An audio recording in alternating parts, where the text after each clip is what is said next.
I used to dislike myself a lot because that's the way.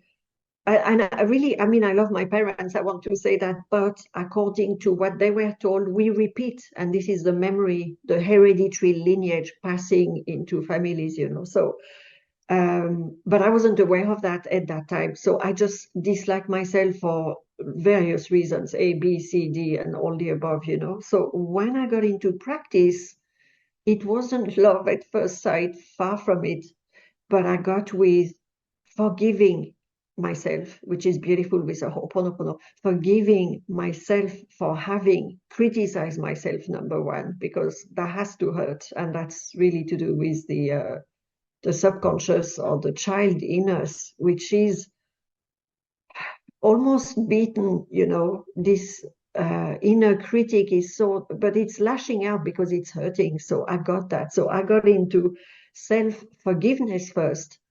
And then I got a little bit of self-acceptance. I was like, well, you know, I don't know, it was 15 years ago, so I was a bit younger. And I thought, you know, it's probably not going to change. Some parts of my personality, they're there, they're etched in me, but I can clean with them and I can let divine intelligence, I always do this motion because it's like, you know, flow through some love and some, instead of the nasty criticism, because it makes you sick as well. It can make you sick and it can make you have bad relationships, etc.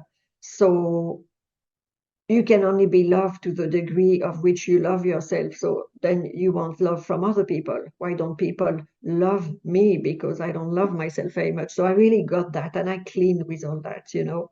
And eventually I came to appreciation.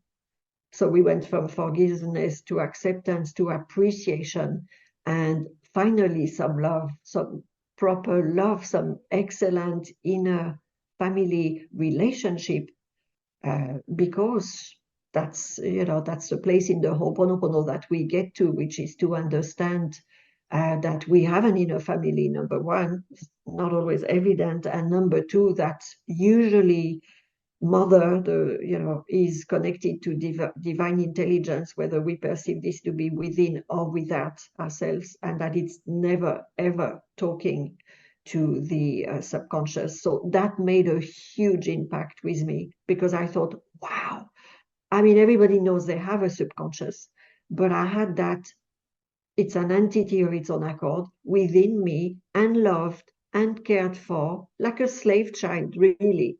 And actually, I cried the first time I did the connection with the conscious mind and the subconscious because I thought it's been left out all these years. And I was, I don't know, 40 at the time or something like that. So I thought that's unbelievably sad, you know. So there was a big reconciliation. And then love took a while, I have to say, a few years, you know.